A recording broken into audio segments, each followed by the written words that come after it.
Ik ayayich satini stakatuhan T'aawáḳ Dísi ya dis Lichéesh kagushukyawichi. Good to see you guys. It's T'aawáḳ Dísi or January, and 29 days have passed this month. Exciting new moon. We were just talking about the weather and how snow has fallen in the communities of Anchorage and Juneau, brightening things up. To me, when I look out the window, it feels cheerful because all the snow is reflecting the daylight and brightening things up. I'm just excited about it. I'm happy to see you all. So for today, we'll do a review with some dialogue practice using our vocabulary. And then you all have been sharing some fun resources with me that I've been checking out. One of them is the Moon and Tides book that was published by the Alaska Sea Grant. And I love it when you guys send me resources that you're interested in. Of course, I need some time to review them to incorporate them into our lessons, but we'll be starting to do that, especially with the Moon and Tides. And I don't know if Camille's on today, but she requested nursery rhymes and lullaby songs for her child. We'll start looking at things like that. One I want to share today is the hook song. Yay, Mike and I are here. Just thought I would say that. Goodness, Lichéesh. Okay, good enough to use. Before we jump in, are there any questions or comments?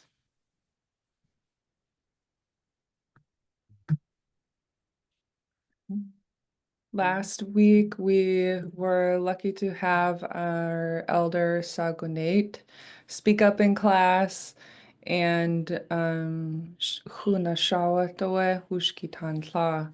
She's a Huna lady and the mother of the Wushkitan. And the phrases she taught us are, let's review them. So one of them is good medicine, and please repeat after me. Yakei No.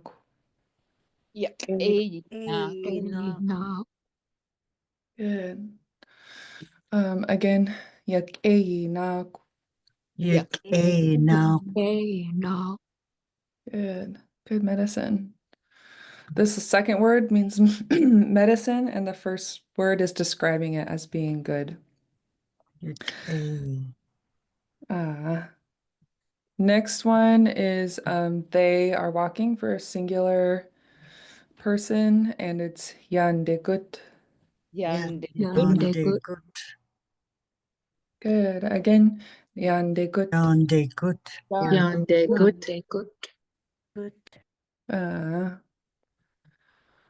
And I'm not sure if she's here today, Sagunate, but if you are, we just love hearing from you. So please don't be shy if you want to chime in today.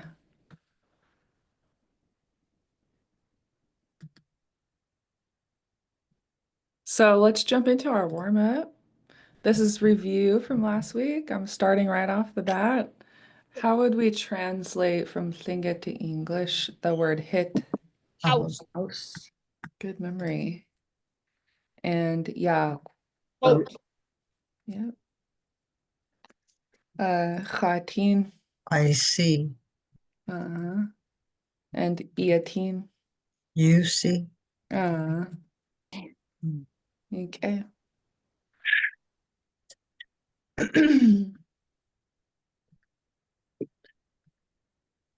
So for our vocabulary, Dungeness crab, please repeat after me.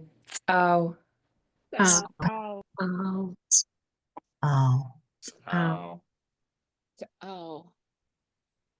Yeah, this pinched S makes it a sharper sound. So when you hear a pinched S in a word, you should feel like I really hear the S. It's sharp. And then it's, yeah. And then it's followed by a high tone double A. So your tone goes up and round your lips at the end. So please repeat after me. Ow.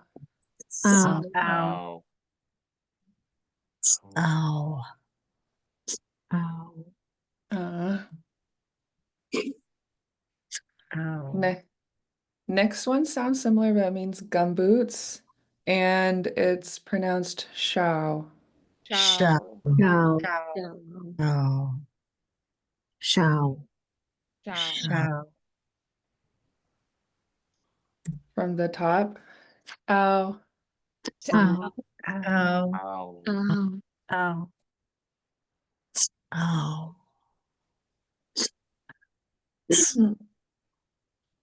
And the next one, shao. Shao. Shao. Shao. Shao. Ow. Quick, may I have a quick question, please? After these next two, we will. Thank you. Okay, next one. Repeat after me. Na. No. No. Good. So this sounds similar to the word for medicine, but we underline the K, meaning you pronounce it in the back of your throat. So you still round your lips, but give me like a sound. So repeat after me. Na. No. No. No. No. Good. Again, na. No. No. No. No. Good. Good. From the top, ow. Ow. Ow. Shao. Shao. Shao. Shao. Na. No. No. No. No. Yao. Yeah. Yeah. Yao. Good. Again, yao. Yeah. Yeah. Yeah. From the top, ow. Oh. Ow. Ow. Ow. Ow. Ow. Oh. Shao. Shao. Shao. Ow. Na. No. No. No. Ow. No. Oh. Ow. Good. Ow. Yao. Yao. Yeah. Yao. Yeah. Yao. Yeah. Ow. Ow. Ow. Ow. Ow. Shao. Shao. Shao. Shao. Na. No. No. No. No. Yao. Yeah. Yao. Ow. Oh. Ow. Ow. Ow. Oh. Shao. Shao. Shao. Shao. Shao. Shao. Na. No. No. No. No. No. No. Yao. Yeah. Yao. Yeah. Yao. Yeah. Ow. Oh. Ow.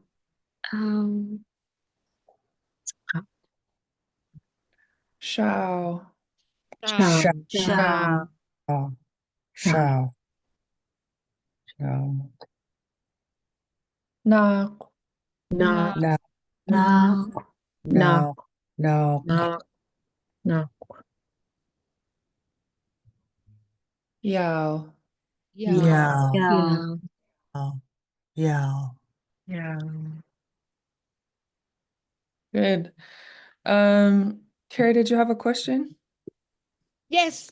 Where the one where it has that one, the Shao, Uh-huh. you said the translation was gumboots and Mhm. something else. Yeah. What what do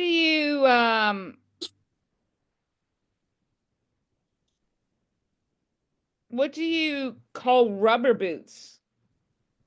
Oh, Mhm. when.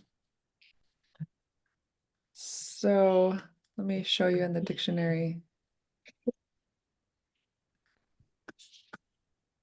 One second, my computer is pausing on me. Okay. Because I know gum boots is one way of saying rubber boots. Mhm. Oh, in English? Yeah. Oh, I didn't realize that. Yeah. Um, in Tlingit, the word for rubber boots is tsetkwan. Oh. It's one. Yeah, and this part is boot kwan, One. and then this What? part must be rubber. It's ed. I want to look it up really quick. But first I need to fix my audio to make sure I'm on the right setting. One moment.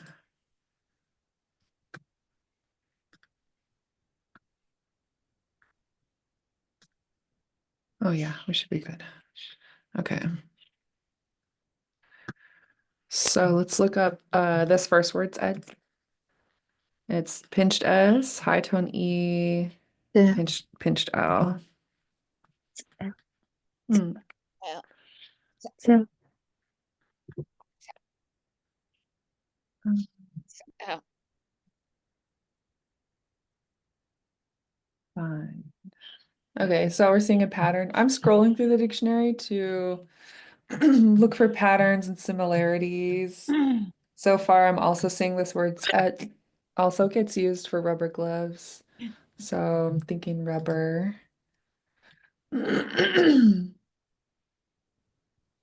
Um, Rippies, du sagst Kuchen. Hmm? And yeah, this looks interesting. This sound can also be a verb root, meaning to tear, which is cool. Let's see what else we have. And then there's an entry for tzed on its own, meaning rubber. So rubber boots. Hmm. Hmm. I'm not sure why Shao received the English name gumboots. I didn't actually realize that that meant rubber boots in English. Mm-hmm. But if you want to tell your children or your class to put on their boots, you can go, let me look it up really quick. Oops, I closed it. There's a fun chapter that tells how to say things like put on your boots, put on your gloves, put your hat on. It's cold outside. And we had to know these when I worked at Hayuchatangi the language nest in Juneau because of the weather. And we would only speak Tlingit to the kids, which was so fun. But, oh, oops, I'm opening the wrong one. Hausenich. I need Tlingit. There's a section in Tlingit that's putting on clothing.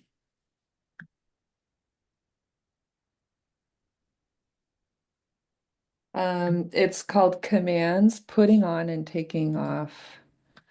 So commands in English can just be for clothes, for hat, clothes, boots. They can all just be one, put it on, take it off. In Tlingit, you need specific words for what part of your body it's going on.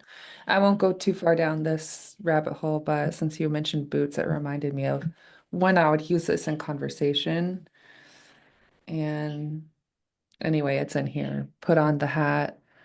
Let's practice a couple of these. There's a lot for put on your hat. Yeah. Oh, I need to zoom out a little bit because it won't let me. Like even for put on your shoes. Yeah, so shoes and shoe-like objects. This is where your boots would go. We have, oh, Oh, they there's also rubber have, boots. yeah, they also have rubber boots listed as rubber shoe, teeth. And then Juan is boots. So let's try put on your shoes. I'm gonna see if I can zoom in. Yeah. So this Oh my first God. word is on your feet.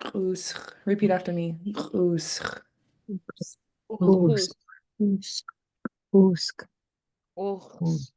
Usk. And this next part is put it on. Idayak. Adeyak. Iyak. Idiyak. Adeyak. Itili. Yeah. And the last two words are your shoes. Itili. Itili. Idiyak. Itili. Good. And so let's do two words at a time. Khus idayak. Us idiyak. Idiyak. Itili. Itili. Itili. Ah, good job. Yeah. Can you do the first word again? I'm having trouble with that one. So the first word is a combination of two meanings. The first part, us, is feet. And then this X you add to show onto it, like you're putting something onto your feet. So let's do just the first word. It's a pinched underline X. You pronounce it in the back of your throat. You also snap it. You snap your teeth on it, make it sound sharper. So repeat after me. Us. Usk. Usk. It's a little bit more drawn out than a K. So instead of being usk, you just let that friction kind of go, almost like you're doing a snoring sound, and drag it out. That's how my auntie describes it in our language. So repeat after me. Usk. Usk. Usk. Good. Yeah. Now I'm hearing the difference between that and a K, which is really good. Thank you. Yeah. Good question. Um, we'll probably be talking about clothing down the road as we expand our conversation past what do you see? So that's a fun little peep ahead. Any other questions?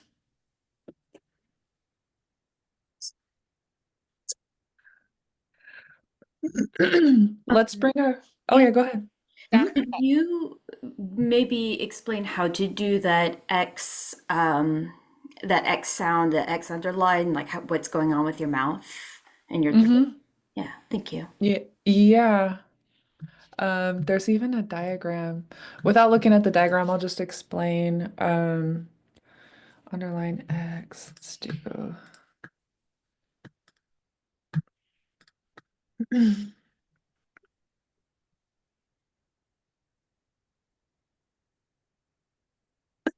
Excuse me.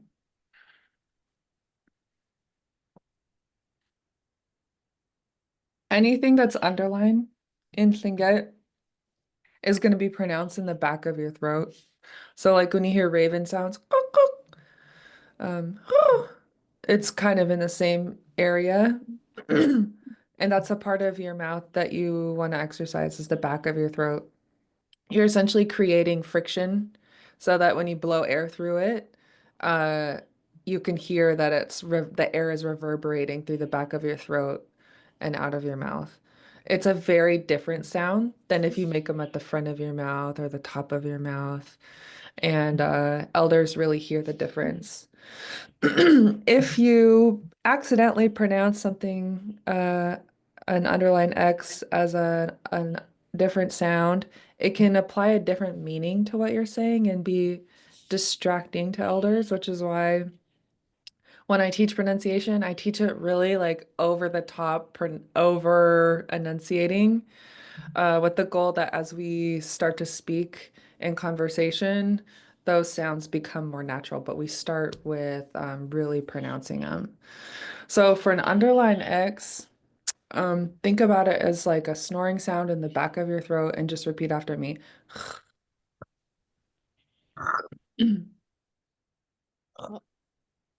Yeah. Um, oh, the other thing I usually say about this is it's good to be hydrated. I drink a lot of water, especially in the wintertime when I'm practicing Tlingit, so that you can hear where I'm pronouncing it. You should hear like a gravelly, kind of loose sound in the back of your throat. So let's do it again. Yeah. Does that answer your question? It does. Yeah. Gunashtish. Okay. Any other questions? Can you talk about how it changes with the accent? Mm-hmm. You're talking about these marks above the vowels here? Yes, how does that change the X? Oh, the accent marks here should only occur above vowels like A, E, I, O, and U.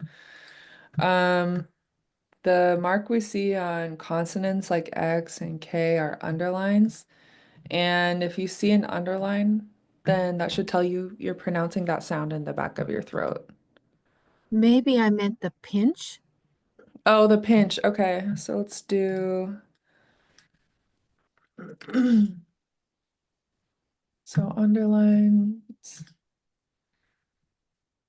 and pinched. So we would have examples X, K, and then for pinched, we would have examples. For example, X pinched, K pinched. And then you can also have a combination of both, which is what we see in the word chus, underlined and pinched, where we have underline X pinched, underline K pinched. If you see an apostrophe behind a consonant like X or K, like we said, snap your teeth on it, make it sound sharper. In this word, "ow" for Dungeness crab, you see one after the S. So instead of being sow, instead of being sow, it should be ow, really like over pronounced and sharper. You, yeah, you can also have those after sounds like underline X and underline K. So let's do a comparison. Let's say we have underline X, repeat after me. So, let's just make this sound who. Yeah. Yeah.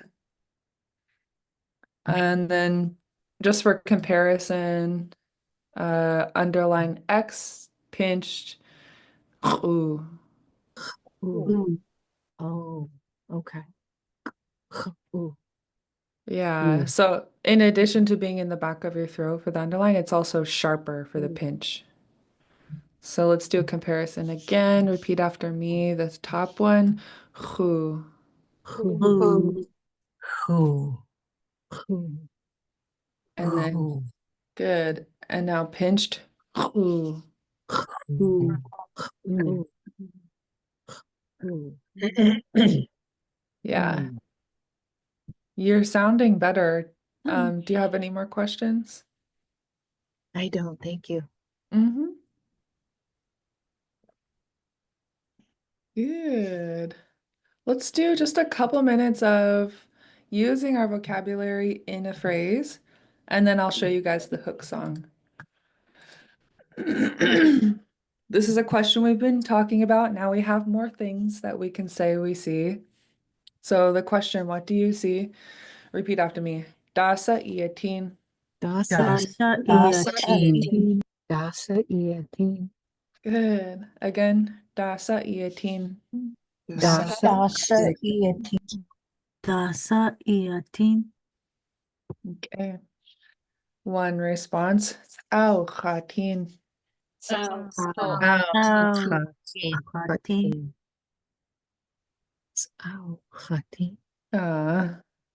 Or T'aawáḳ. Shao. T'aawáḳ. Shao. Ah. Shao. So from the top, iyatéen. Iyatéen. T'aawáḳ.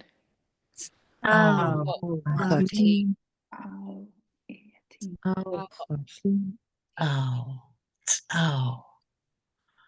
Good. Or T'aawáḳ. Shao. Daaḳw.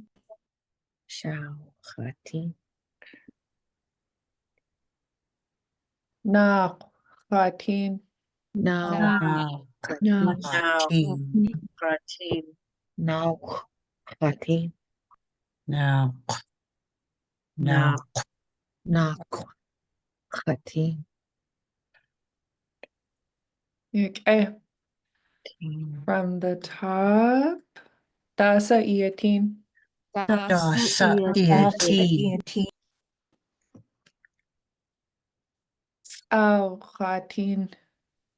T'aawáḳ. T'aawáḳ.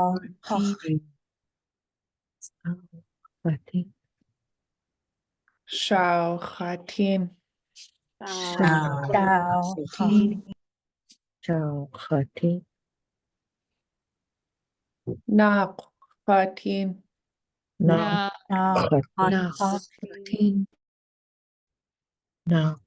T'aawáḳ.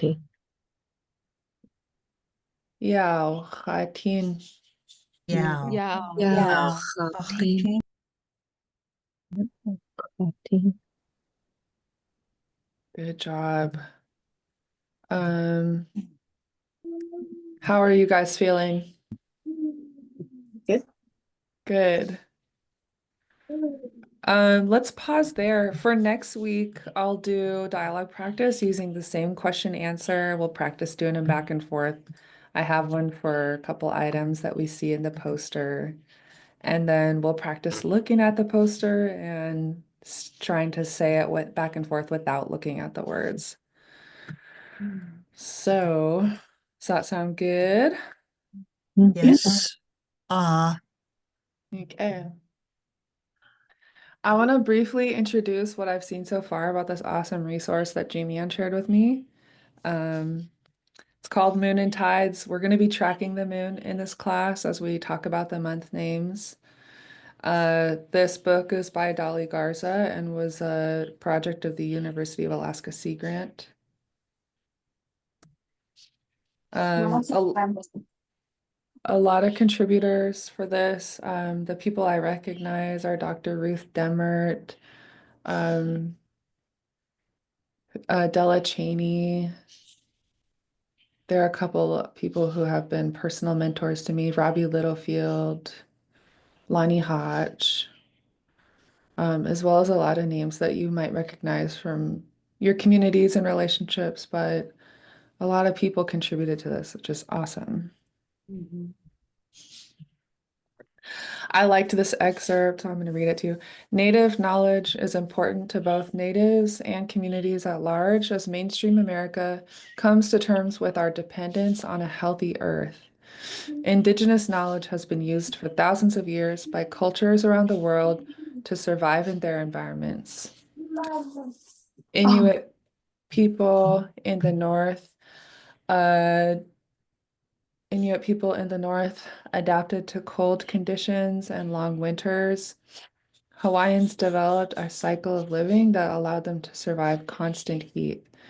The native people of the Northwest, from Washington to the Gulf of Alaska, live in a mild environment that supports a diversity of aquatic and land animals.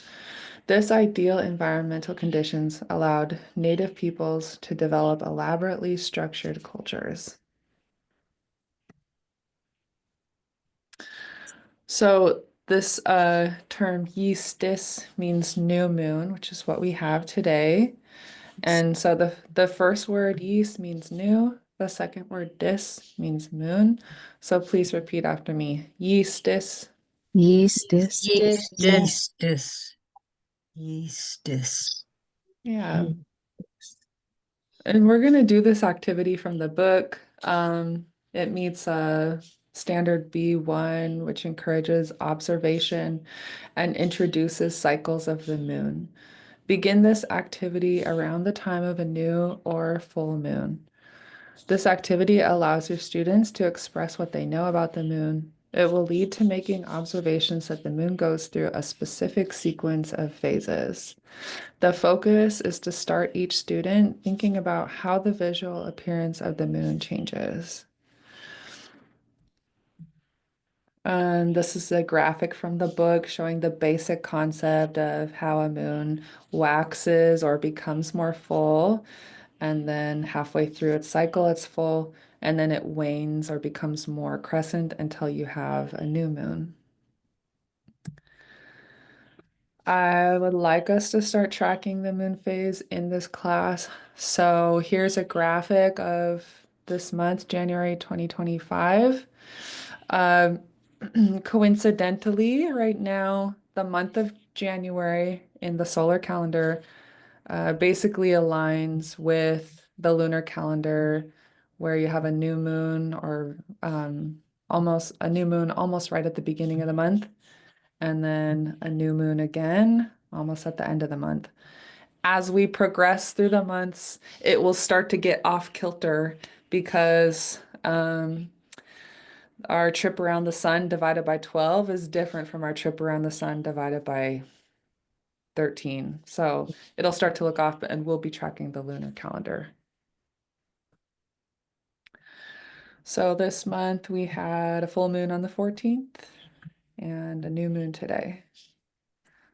So again, repeat after me the word for new moon. Yeastis. Yeastis. Yeastis. This. Yeastis. Uh,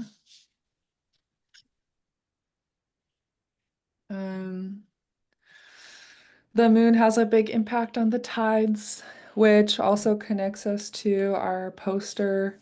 You can see some current and tidal movement here. You can see looking at the beach where the tide is on the shore, how much space there is to the vegetation. And this will be one of our long-term goals for this class, to be able to talk about that and sing it as well. And it also affects fishing. Yeah, The moon phases and the tides. It affects the fishing. yeah, definitely.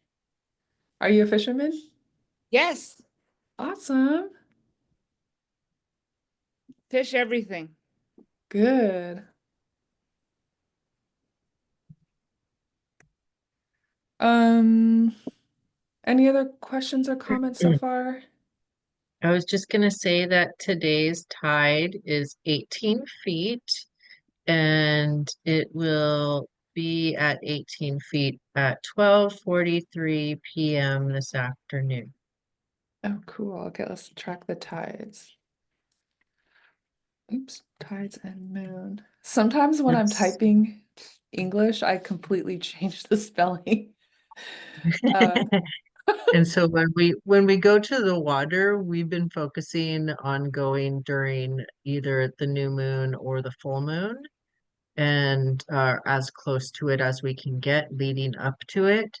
And we tend to go at right at high tide when the tide is just starting to be slack tide and move back out, with the idea that our intentions that we're leaving in the water are going out with the tide to be cleansed with the moon, and that we're also receiving the strength of the water and our surroundings, while we're releasing the things that we need to release to the tide. okay, So awesome. right after this class, I will be getting ready and I will be going to the ocean to catch today's new moon, new lunar calendar tide. Awesome. So what time is high tide today? high tide today will be 18 feet and it's going to be at 12:43 p.m. here in Tóoch Bay, right there at the village, Tóoch Oh, cool. Village. Okay, awesome. Yeah, that's where I go, and we always go there. And we encourage people to track the tide and the moons, and go at high tide. It's the safest time to go. You don't have to go on the slippery rocks and stuff. Right when the tide is going out. If it's rough at Tóoch, we always just go right around the corner to Lena Beach. If it's rough in one place, it's usually calmer in the other location. That's where. Nice. So what's the difference in feet between the high, or what's the feet for low tide? The feet for low tide today is 15.1 and it will be at 1:15 a.m. Oh wait, I'm Okay. sorry. That's not right. That's the other high tide. So there's two tides, right? Two tides Yeah. a day. Yeah. So let's see. Your first high was at 1:15 a.m. and it was 15.1 feet. And you already got the other one. And your first low was 3.1 feet at 6:50 a.m. And your second low is a minus tide, which might be, I don't know, is that a good time to go out and get some cockles or something? Or see what the land, the beach has to offer? It's minus 2.9 feet at 7:16 p.m. Ooh, nice. Yeah, Right. yeah. Pull out some flashlights, go get some harvesting done. The month has an R in it. We're still good. What does Oh that yeah. mean? R. We don't want to harvest like clams and cockles in months that don't have the letter R in it. No, but what does that mean? What does the R stand for? It's like months in English. I have November, December. Oh yeah, So it was like a Jan, June, July. Yeah. yeah, June, July, August. You're not trying to dig for things then. Colder months have an R in them. My months are autumn, winter, somebody said. Anyways, so happy that we're doing this, tracking the tide and the moon, and because it connects us to the seasons and the 13-month calendar, which would have been 13 months. Each month would have had 28 days, which also coordinates with the back of a turtle shell. If you look at the back of a turtle shell, you'll see that they have the bigger 13 that represents 13 moons, and then the outer shells, the little pieces that they have equate to 28. And it also Wow. syncs up with women's menstruations. So it's the natural way our clocks are, and these colonial calendars and this spring forward, spring backwards time clock stuff affects us. And so when we start connecting more with the lunar calendar and really being in tune with the seasons, then we have, I think, a little less effect, or we're more grounded in it maybe. So Ah, enjoying this part. Finish cheese. okay. Gonna teach. So fun. Any other questions or comments? I just want to show you guys this one last thing that Yeah. I'm just starting to work on, which is a medicine wheel calendar, broken up into the 4 quadrants. And then I do have like the moons outlined here. And then the bigger picture is going to have the 13 moons. And really what I should do is change it this way to be angled like this. Oh, But there's nice. also east, south, west, and north directions, and different harvesting and and tasks throughout my job will be put on here, and we'll be placing them into like seasonal type uh, with moon mapping. And so that's kind of one direction that I'm going. And I think once I get it down, I'll be able to share like a template with people that they could do the similar sort of thing. And I think Yeah. it'll be really helpful to map out like when we're going out for spruce tips or when we're going down to the beach or whatever else. So we kind of just see like what our year looks like seasonally. Yeah. Okay. Goodness, cheese train. Thank you so much. Uh, So I want to show you guys before we go this performance of the hook song by Kwan dancers. And I have been looking through a lot of videos with my elder mentor, Shakhsani Keek, of the Kwan dancers, looking for a specific song.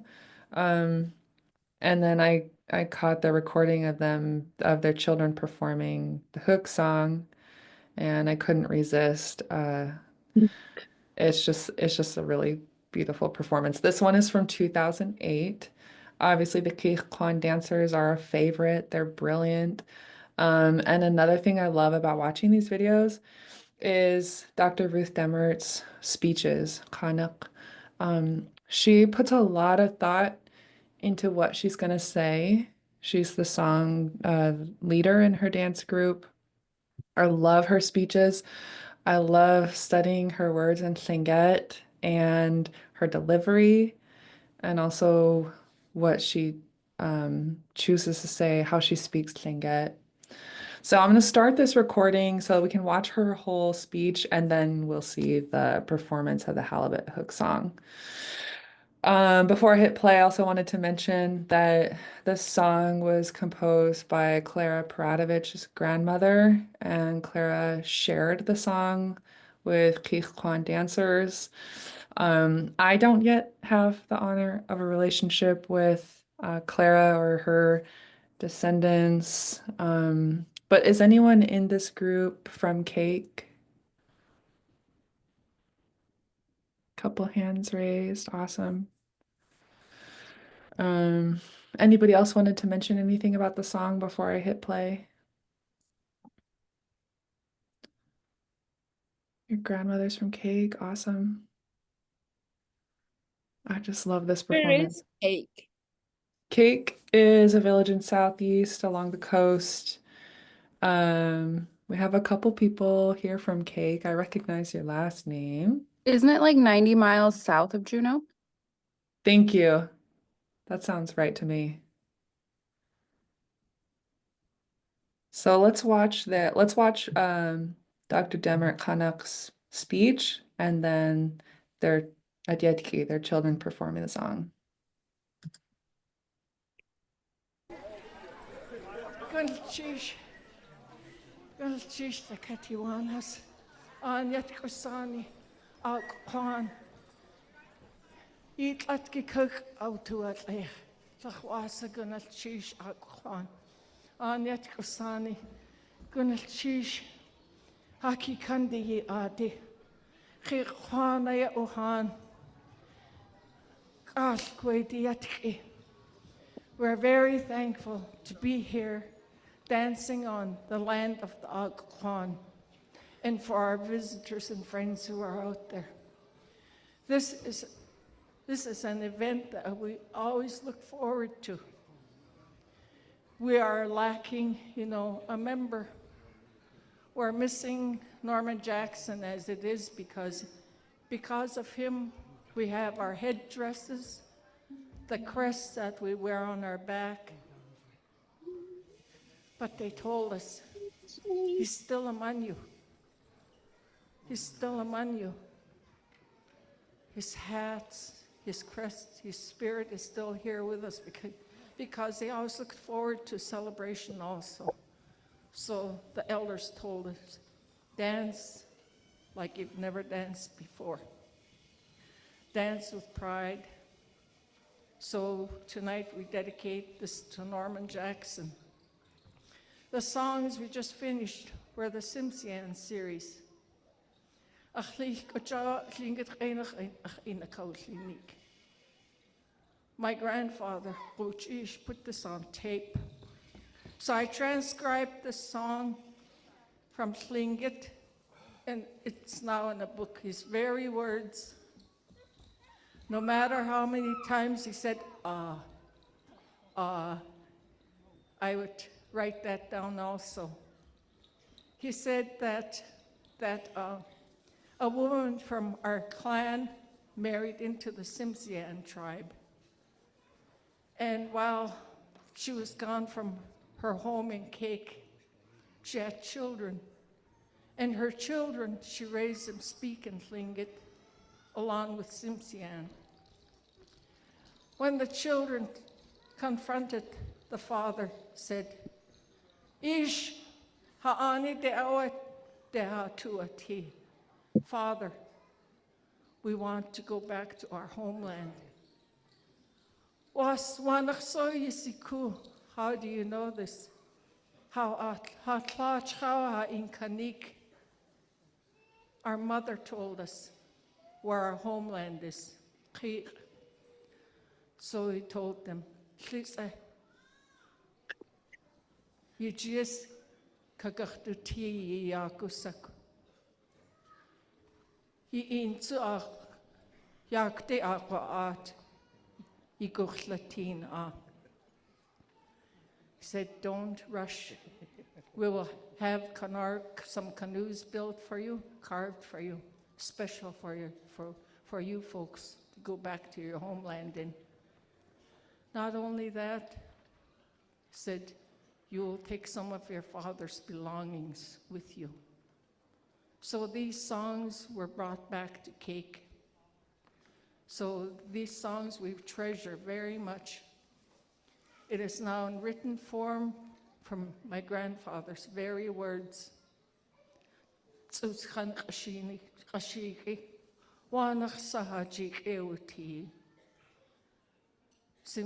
songs, and why we also claim them.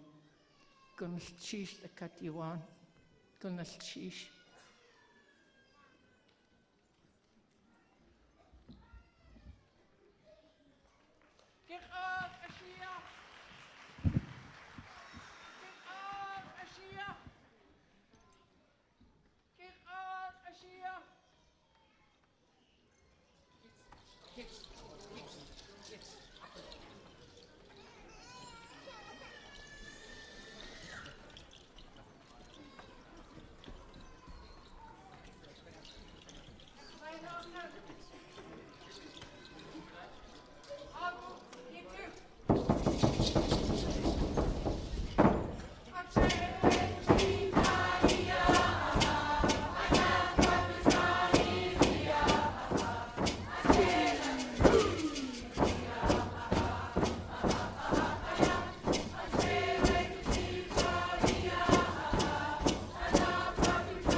So fun.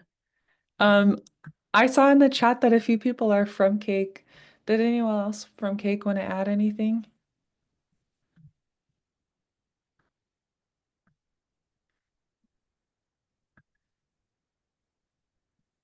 I'm gonna share. So there's also a recording that Ed Littlefield performed with words. I'm gonna share it in the chat so that you all have it.